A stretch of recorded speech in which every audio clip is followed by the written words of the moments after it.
Welcome back to the Sweat Elite podcast. It's Matt here, the founder at Sweat Elite and co-host of the Sweat Elite podcast. Thanks for tuning into this episode. This episode is another episode of Hang With, where I hang out with a professional athlete, coach, or figure of the sport.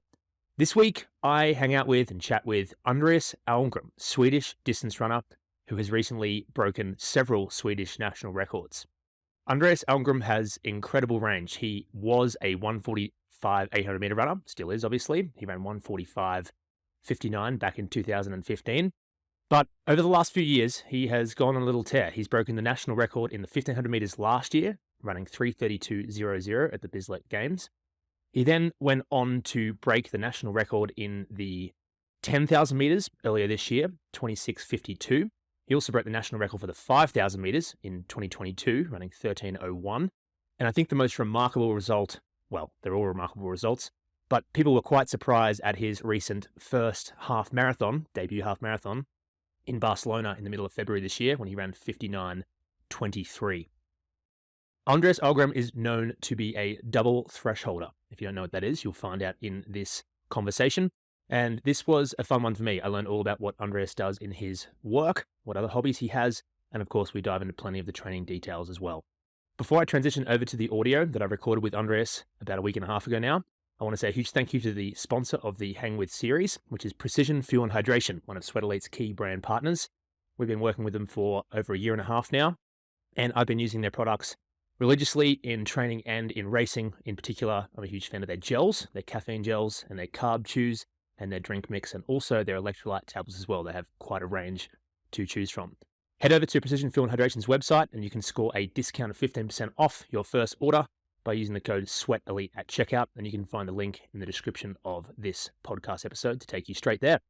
I hope that you enjoy this conversation with one of the fastest distance runners in Europe, Andreas Альмгрен. Андреас Альмгрен, thank you for coming on the Sweat Elite podcast. How are you doing today? Thank you for having me. Well, I'm pretty good. Getting ready for the second threshold workout of the day. So it's a nice day. Yeah, I'm looking forward to asking you all about the threshold training, all of the insights that you are willing to provide, because obviously you've had such a phenomenal, especially previous 6 months. But the first thing I want to ask you about is something that many people will not probably be familiar with. And it's the fact that you apparently used to be quite famous for enjoying burgers, and you used to claim that you were, I don't know, maybe you can correct this statement, but apparently you used to think you were an expert. Now you might disagree with that, but is this still true? Are you still interested in burgers? I don't think I've ever claimed that I'm an expert. It's other guys that have said that. But yeah, I used to enjoy burgers a lot, and I still do, but not as much as I did. It was like in Sweden, like 10 or 12 years ago, there was this big burger trend, opened a really good place and then opened new restaurants everywhere and spread like the plague. And I jumped on that train and read what I could about burgers and how to cook them, and how to bake bread, grind the meat, what kind of meat you should use, and all of that kind of stuff. So, yeah, I was more of a nerd than an expert, I believe. Yeah, but it's not really a part of my diet as of now. Is it true that after you ran 26:52 for 10K, you went and had a burger in USA, in California, or is that not true? Yeah, it's like most of the guys who were in the 10 went to In-N-Out afterwards. It was like kind of weird to walk into In-N-Out at midnight, and then be just around 26:52 and be like the fourth fastest PR in that fast food restaurant. Yeah, kind of a weird feeling. But it was a good way to celebrate. That's quite funny, actually. The fourth fastest 10K runner in and out at 26:52. That's hilarious. I guess lastly on the burger front, did you think In-N-Out burger is equal or better than the burgers you'll find in your favorite restaurant in Sweden? It's like, it's good value for the money. It's not the best type of burger, but you get like a good fast food burger for like a decent price. But the best burgers in Sweden are quite a lot better. Okay, good to know. Good to know.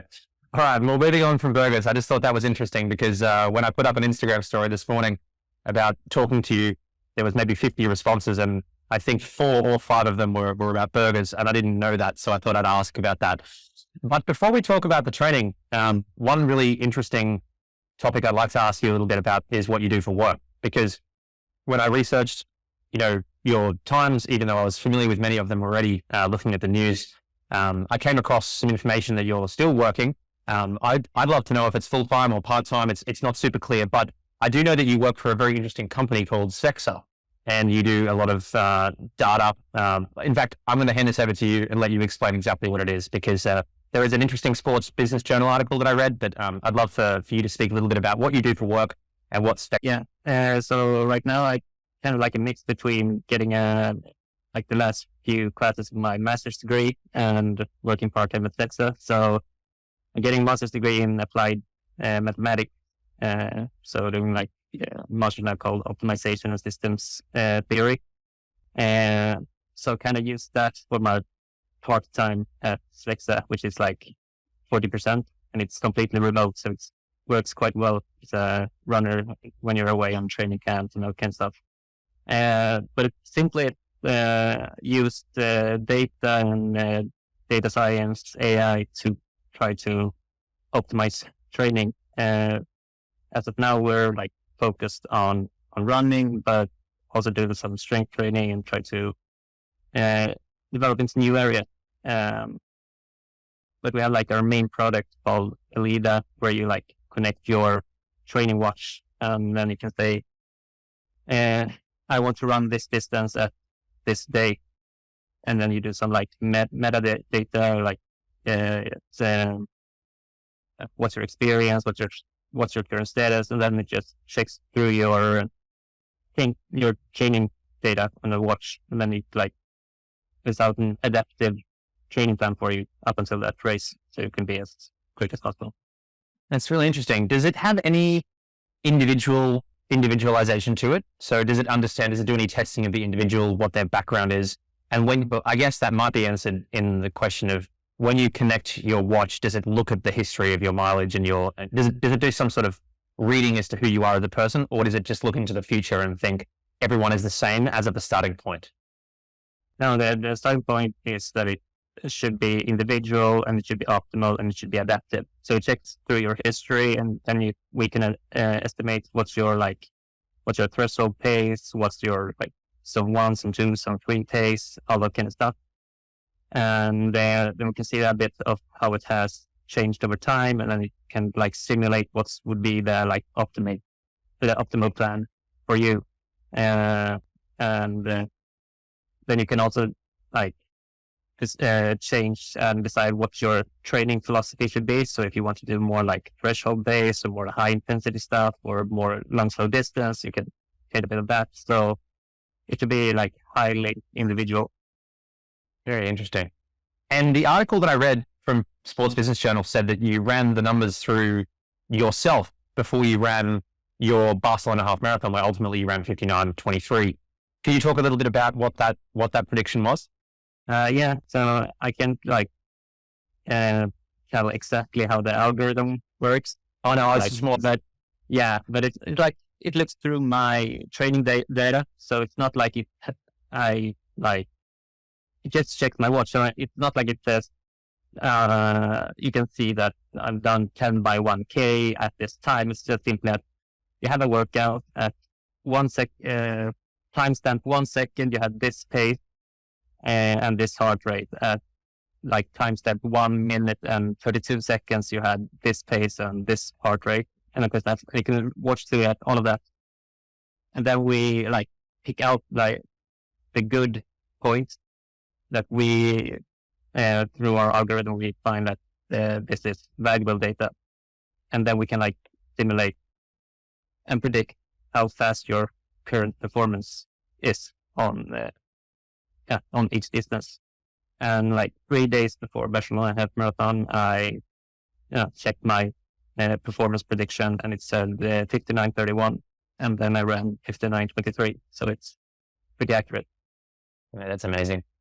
Last question on Sexa, because I'm just genuinely curious. I'm always interested in these sorts of algorithm. Of course, even if you explain the algorithm, I think everyone would not fully understand it. But does it assume that all data, let's say I connected, the only technology I'm currently using is a Garmin 965, and does it assume the heart rate data and everything from that is 100% accurate? No, that's something that I worked quite a lot on, especially when I started Dexter, to find a way to get rid of the bad false data and that kind of stuff, because I believe everyone has experience when like the heart rate monitor is completely off and stuff like that. So we find a way to quite accurately remove bad heart rate data. So should. Okay. Yeah, Awesome. Well, so. Looking forward to hearing more about Sexa whenever that information is available. But yeah, there's so much I'd love to ask about the training and the progression. And I think the first thing I'd like to ask you about, which you can take this which any direction you like, but to me it's quite impressive or quite also unique to run 3:32 for 1,500 meters as your personal record last June in the summer, and then within 9 months have run 26:52 for 10K and 59:23. This is a very short period of time to produce very world-class results in multiple distances, ranging from 1,500 through to half marathon. I guess I knew that before 2024, you didn't run over 5K in a race. And so can you explain to me where your thinking was at after the summer of last year? And were you going into this next year or next season knowing you were going to step right up to the half marathon? Or, was that just a vague idea? And then if you could speak a little bit to like the training ideas that you switched from last summer leading into 2024. Yeah, so you can start with like the end of last summer. Then I thought like I was quite good at 5K, but I didn't really produce the result that I wanted. I was supposed to run sub 13 in Florence, but I fell with 300 meters left in that race. And I simply believe that I'm always very comfortable in the paces that you run for like 10K or longer. And my body has responded very well on like the threshold pace training. So I just thought that, yeah, it would be logical for me to be good at the longer distances. So like quite instantly after the season ended, I started planning with my coach, and we thought that running the 10K on the road in Valencia in January would be kind of like a good indicator on how well that theory would be. Like, could I run the longer distances?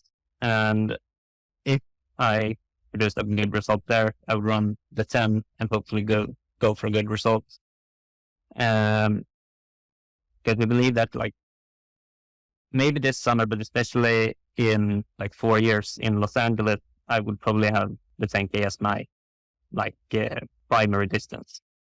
The half marathon was actually more of just an impulsive decision. And I was in a training camp in Sierra Nevada in November, and I started planning for a training camp in the winter there as well. And I was there with Simon Sandström, a Swedish steeplechaser, and he told me that Barcelona half marathon would be like, I think it was 11th of February or something like that. And it would be like a good way to end the training camp. So I just, texted my manager and said, I think I want to try to run Barcelona just for fun. And then it worked out quite well for me. Yeah, so that's my kind of like the reasoning behind longer distances. The half marathon would just be for fun, and then I ran quite a lot better than I expected that time. The 10K has been more of like a targeted goal. Like, I think I could perform good results there, and I would see how good I can come. And then to the first question with like the range of 15 and half marathon, I think we will get deeper into that later, but the training philosophy with the double threshold and high mileage, it kind of lays the base to be good at everything from 1,500 up to half marathon. Because like A very simple way of describing a threshold pace is usually how fast you can run for an hour. And if you're a good half marathon runner, it's going to be around an hour, hopefully a little bit faster. So if you do the threshold base, you just then have to like decide your race specific workouts after, and then you can like tune in on what distance you want to perform in at the moment. Yeah, that's super interesting. Because I mean, double threshold was first made famous many years ago, up in the same region as where you currently are. And now, of course, Ingebrigtsens are quite famous for utilizing a similar program. I guess extending on that topic, I'm not familiar with this question. I think many listening might be, but were you sort of on a double threshold style program through until summer last year? Yeah. I started doing the double thresholds in the fall of 2019. Okay. So like I should do a quick recap there. There was this Swedish runner called Kalle Berglund, who was in the final in the 1500 in Doha. He was like the first Swede who started doing the Norwegian threshold training, and it worked very well for him. So I decided to try it because between 2016 and 2019, I had a lot of problem with stress fractures and stress reactions. So in total in my career, I believe I had like 2 stress fractures and 7 or 8 additional stress reactions. Ooh. And so it was a couple years there where I just like tried to find the way to be able to run. And then I started doing the double pressure workout, and those kind of problems just disappeared. Yeah. They didn't have any like serious stress reaction after 2019. After the season of the summer of that year, I had like both a stress reaction in my like sacrum and in my pelvic bone.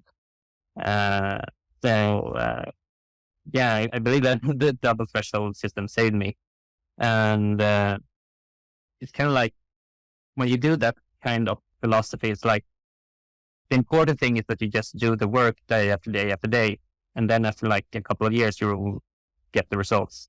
So it's kind of like in 2013, 2023 and 2024 now.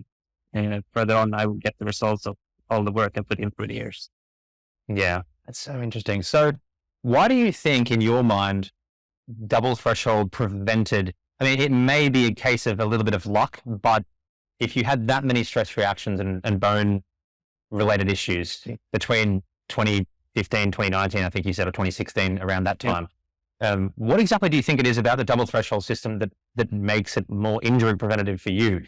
Are you doing a lot of that on the treadmill? I know that you do quite a lot of it on the treadmill. I'd love to learn exactly how much that is, but what do you think it is about the injury prevention thing that double threshold has a relation to? I think it's like quite individual. Some people have problems with high mileage. Some people have a problem with high intensity stuff. And for me, it's simply, the high intensity. All my injuries come either during racing season or like the point where you go from base training to more race specific stuff. But I can do like very high mileage with no injuries whatsoever, as long as I keep it very moderate and controlled intensity. So you have to find your way, and I simply found my way with the double threshold. So it sounds like before that, I can also say that it's very easy to monitor. If you keep a log of like your paces, your feeling, your lactate, your pulse, and everything, you kind of know when something is off, and then you can stop, take like 1 or 2 meters daily, and then usually get back on track. That's very good. And for me, I like data, so you get a lot of numbers. So the double threshold work really kicked off further, longer ago than I actually realized. And was there a massive change in the specifics of the threshold work between up until summer last year? I'm obviously a little bit curious about the transition upwards, because it's I wouldn't say it's unusual, but it's obviously like quite unique. And so have these double threshold sessions changed a lot? And anything you could share about specifically what the training week looks like, of course, many people would be interested in. Well, I haven't changed a lot during the last few years. Like steadily increased my mileage, but like the workouts and how I do the threshold is quite the same. Let's say the major change was in 2018 when I first got my own lactate meter, because what I thought was a threshold before was not a threshold. So usually the threshold is quite a lot slower and easier than you believe. It's like, based on me, I usually do double threshold twice a week. And in the morning, I always do 6-minute intervals. And I try to like steadily increase pace. And so I start quite slow with very low lactate, then increase the pace and maybe end up at around somewhere between 2 and 2.5, after the last interval.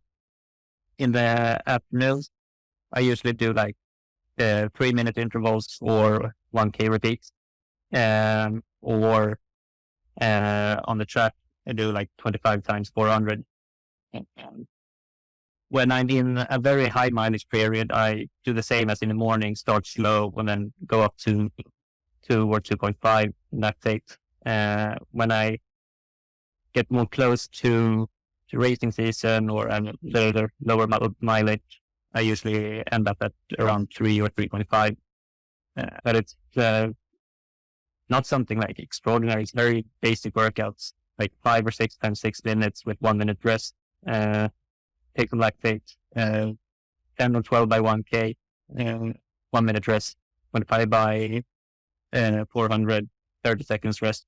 So it's, you just have to do it over and over. Very monotonous stuff. I mean, it sounds very similar to the information coming out of the Ingebrigtsen's training as well. Lots of 400s, lots of 6 minutes. So to clarify, you kind of already answered this, but just to be clear, when you're preparing for the half and the 10, the threshold sessions are not necessarily getting any longer, or are they like, is the long run in your week, if you do one at all? You haven't actually mentioned that you do. Is there any sort of progression of training you mentioned that you've overall volumes increased, right? But has anything else within the specifics of the training increased or changed that much? Before the half marathon, I changed my Saturday workouts, usually for 2 weeks.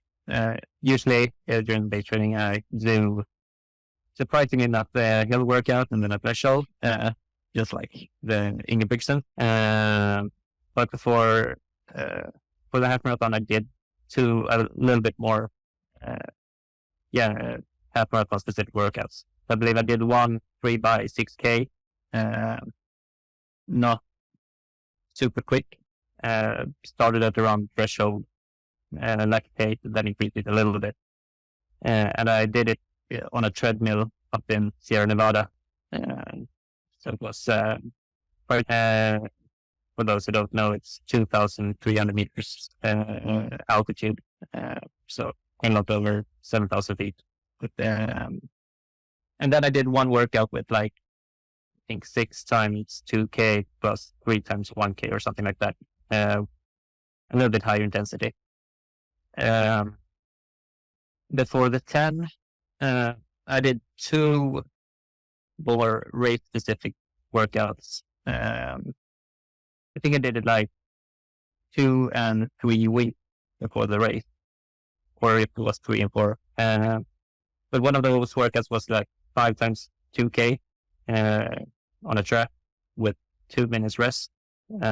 Tried to nail like 64.8 going 400. It's like 27 flat pace. And then I did one workout with like 2 times 3K plus 3 times 1K, also 27 pace. 2 or 2.5 weeks, I went up to Flagstaff. I'd just been in Sierra Nevada before, so I still had like some of that altitude effect in me. And when I went to Flagstaff, I had a little bit of a calf issue. that I got from the last specific workout down on the sea level in Sweden. So I had to take it a little bit easy. Then I basically just did like stress threshold, I call them. So when you start at threshold pace and then like last few intervals, you try to increase it. So you go up to like maybe 5 or 6 in lactate. But I did a lot of 400s because I think that's quite a good thinking specific workout as well. But so like, yeah, the last 2 weeks before the exam was quite easy for me. Just some mileage and threshold. Well, it certainly worked out well running 26:52. So yeah, well, thanks for sharing this. This is, it's interesting insight. I had a feeling that maybe the long run had increased or whatnot. But you've spoken a little bit to the fact that sometimes you're on treadmill and sometimes you're not. Could you speak to how you view this? Is it better to be on treadmill some amount of times, or how do you view this? And anything around the decision around, are you on the treadmill or are you not on the treadmill for the training would be interesting to hear. I usually do, like always when I do 6 minutes intervals in the morning, it's almost always at a treadmill. And I just think it's easy to control the pace. It's like if I run a 6 minute outside or 6 minutes interval on a treadmill and I have 2 in lactate, I still believe I get like the same training effect. It's much easier to control the pace and it's very standardized. You don't have to take wind or weather or something like that into consideration. You just do the workout. The 400s I usually do on the track. I think it's good to get at least one track session each week, so you have that pretty fresh. Otherwise, I usually need to have quite a long like adaptation time for my calves, that kind of stuff, to get up on the track. It's usually it's easier to control the pace, I believe, or control the intensity. And usually, where I used to do a lot of threshold workouts on like a gravel road here in Sweden, but I believe there's just too many, guys walking with their dogs and strollers and that kind of stuff that gets in the way all the time. So I don't really get into the rhythm. And if you shout at them, they get angry at you. And then if you just pass them without shouting, they get angry at you because they get scared. So you can't really win in that situation. And then it's a lot easier to just do it on the treadmill. That does sound like quite a frustrating situation, but interesting. So on the treadmill, are you using an incline or is it just on a 0%? It depends a little bit on the treadmill. I try to make it like what I would assume I would have, like the pace I would assume that I would have on a track. So some treadmills are not very accurate. So if they are very fast or very quick, I usually have like 1% behind or something like that. So it gets a little bit more. Yeah, you can compare it a little bit more. I spend quite a lot of time on altitude as well. Then I believe that it's nice to have it a little bit easier, and then I do a zero incline. Fair enough. And when you start off these workouts, you mentioned that sometimes the treadmill isn't accurate, and I think many people that have tried to use multiple treadmills will learn that quickly. The pace isn't always exactly what the real pace is. But do you start the workout thinking, I'm going to run this to a specific feel, take the lactate, then check and then adjust? Or are you going into the workout thinking, I'm going to run a certain pace and that pace is determined by X? Is it your watch? Is it a foot pod? I guess I'm trying to ask more specifically, when you're starting these workouts, what's the first metric that you'll use to hit the right pace, or is it just a feeling? Usually I try to use the same treadmill, so I kind of know beforehand on what I usually do. If I get into a new treadmill, I start my warm-up, and then you can use on it my warm-up jog, and you can usually get a feel on if the pace is accurate or if it's slow or fast, or then you can adjust according to that. And then when I do like my 6 minute intervals, I usually always do a lactate test after the second interval. So after that, I can adjust the pace if I was totally off. But usually you get a feeling during the first interval if your assumptions about the pace were correct or incorrect. So you can change it pretty quickly. And then what's good with the lactate test also is that what I didn't know beforehand is that your pulse changes a bit on altitude. So I have a much lower threshold pulse when I'm up on altitude than when I'm down at sea level. So you can't always just go by pulse. You also have to go by feel and experience and do the lactate testing, so you know what's your specific pace at a specific altitude should be. So it sounds like, in order to really properly do this threshold training, it's not as simple as just following one metric. There's multiple metrics. And ideally, as you mentioned, you should be doing some physiological testing first, which it sounds like you've done a few of those readings. Yeah. Okay. You mentioned before that your overall mileage has sort of gone a little bit bigger over time. What does that look like at the moment? What sort of overall volume do you do? And also sorry, I know I'm asking two questions at once often, but is there a day off in the week as well? So what was the second question? Is there a rest day? Okay. So when I'm up at my biggest weeks, I'm usually up at around 200K per week. Now when I start doing a little bit more specific work, I'm usually down at maybe 170 or 180, depending on if I have a tougher workout or just like easier race-based stuff. So I don't really have like a complete rest day. I usually have one day where I do 1 or 2 easy jogs, and I have like an option of doing a rest day if I feel that I need it. But usually I feel better the day after if I have moved my body in some kind of way. And it's just if I'm a little bit worn out that I really need the rest day. So usually I do like maybe 12 plus 8K or 10 plus 10 on the easy days. Well, thank you for sharing all this interesting insight into the training. I mean, I think many people, especially, I'm familiar with the fact that you've done quite a lot of podcasts in Swedish, but I'm not sure there's been too much in English. So this is really interesting to hear. Another point I find I'm very curious about is the fact that you have run 48:33 for a 400. Now that was quite a while ago. It was in 2011, but not many people running 59:23 have run 48 seconds for 400 meters. What do you think you could run for 400 meters now? I think that might be a very hard question to answer because you probably haven't done anything like that pace for a while. What do you think you would run for 400 now?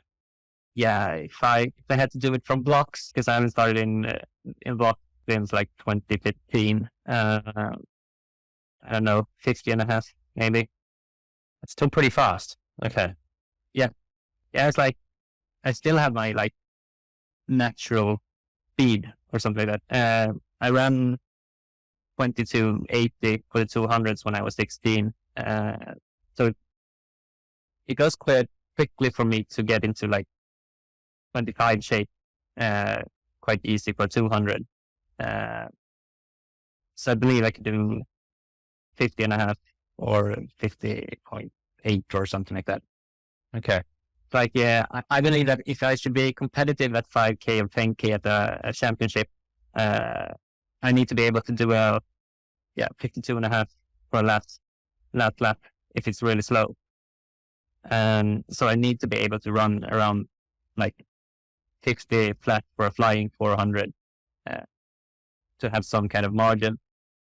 So I believe I don't have to be faster than that, but I still need to have that kind of speed in me.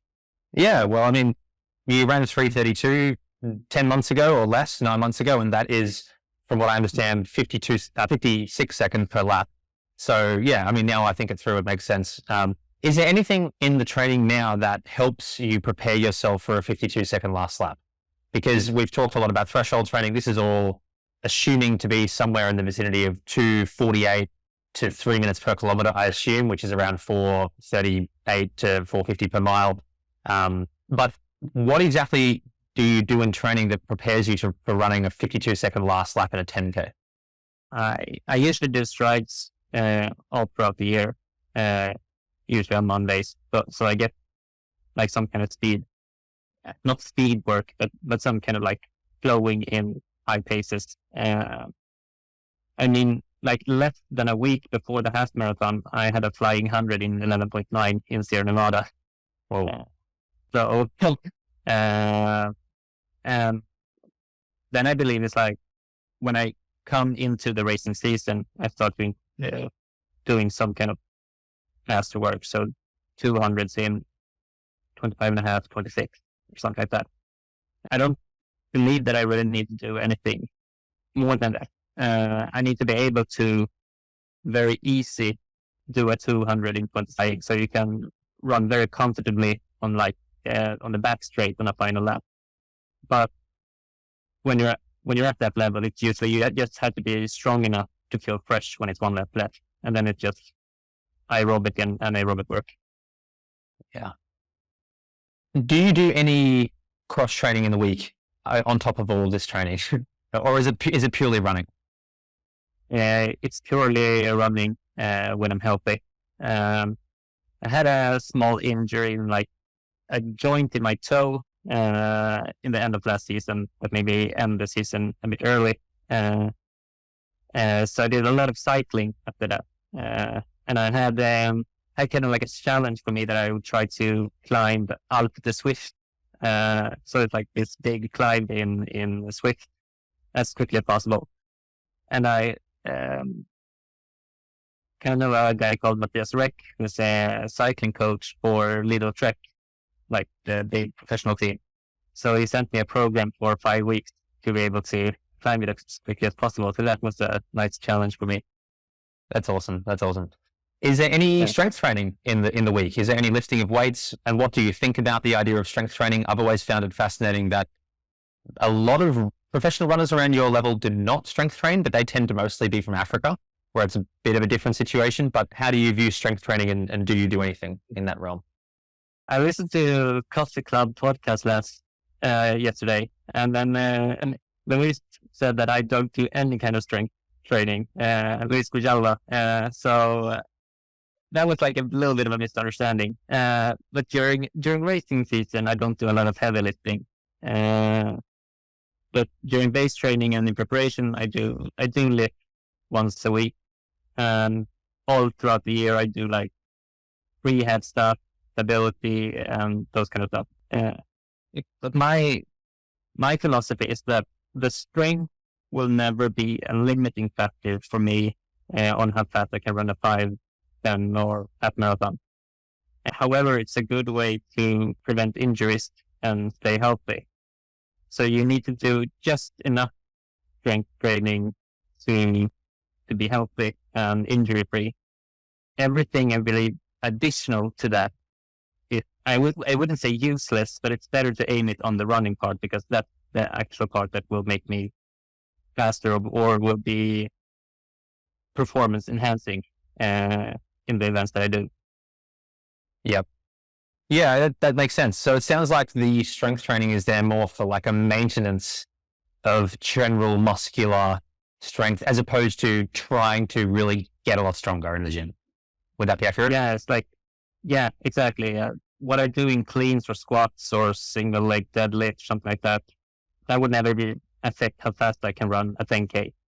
But if I can lower my average on 25 times 400 with half a second, that would be quite a huge performance enhancer for me. So I think it's better to focus on the best, get the best return of the investment in training. Yeah, absolutely.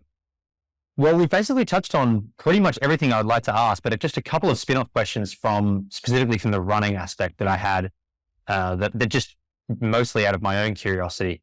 You mentioned in the early stages of this conversation, you sort of spoke to the fact that Svexa can determine zone 1, zone 2, zone 3. Do you use any sort of zoning in your own programming of training? Do you think about that?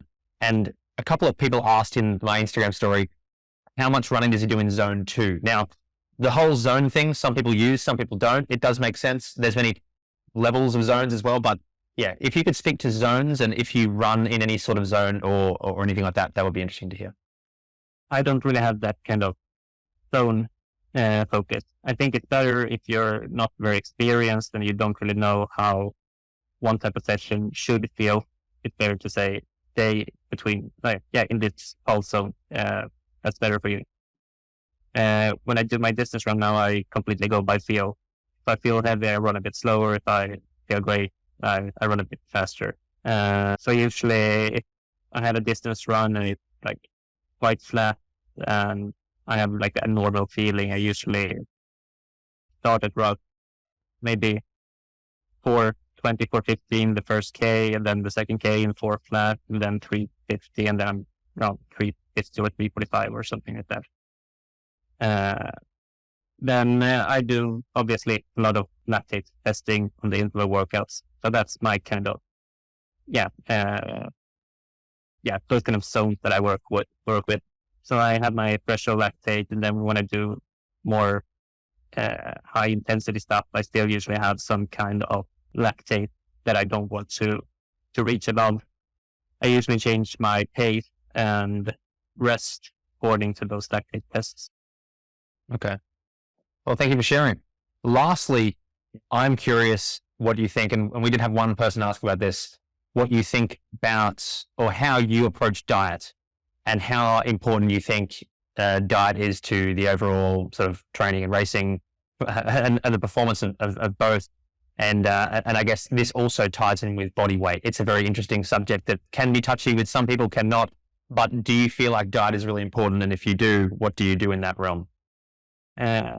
It's obviously important. There's a reason why I don't eat burgers every week. Full circle. But it's like, I had to, obviously get a lot of energy in when I do my 200K weeks. And when I do a double threshold day, it's like 35, 36 kilometers running. So I need to get a lot of carbs. But then it's like, I believe I have like a race weight that I want to be in when I'm the best. And it's not like less is always better. You have to find like the optimal plan for you. And during off season base training and stuff, I usually want to be a few kilos above that. So you have more energy, more marginal, like more of a safety zone. I would say the most important thing is that to be good at running, you need to work a lot during a lot of years.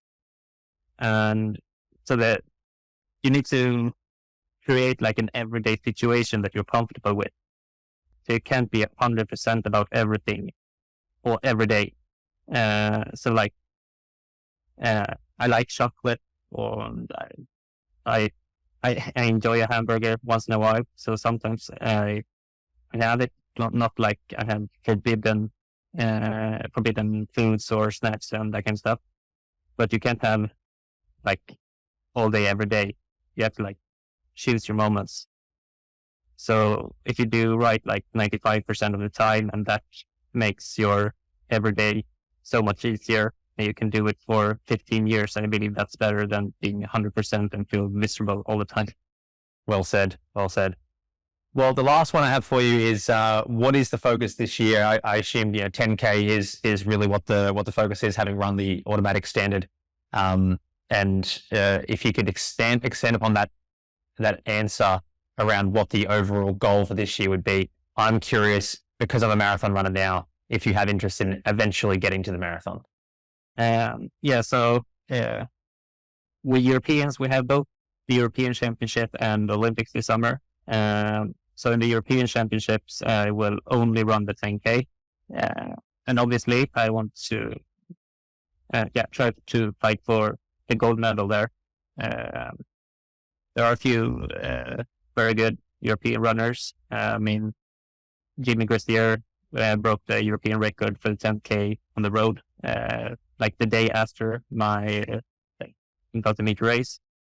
And it's like Kimeli running very well at the 10 as well. So there are a few good competitors there, but I want to fight for the gold medal. And then in the Olympics, I will try to to double both the 5 and 10. The 10 is on the first day of prep. So that's my main focus. And I would say I would try to be in a fitness so that I'm with the front, like when it's, before the last lap. So they can challenge for the front position. And then if the other guys are stronger, then so be it. But I want to be in a position where I still have the chance at least. So I would say that's kind of my goal. If I can improve on what I did in the 10, I would probably be quite dangerous in a championship race. I mean, my last lap at the 10, it was my season best for the 400s. So I hadn't done a lot of field work before for that. I don't have any marathon plans like in this near future.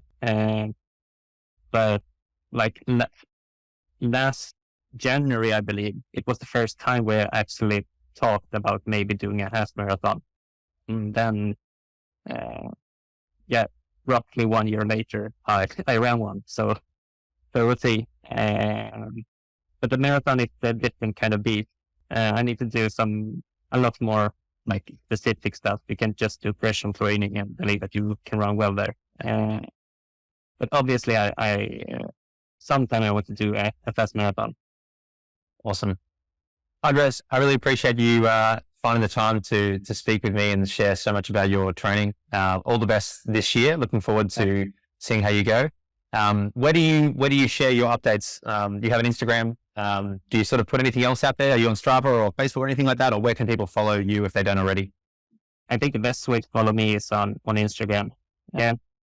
I have a Strava profile that I updated quite a lot, but I stopped doing it just a few days ago. I believe it's easier to take the tough but right decisions when you don't post all your workouts. It's like I was supposed to be in Portugal right now, but last Saturday I got a little bit of a pain in my foot.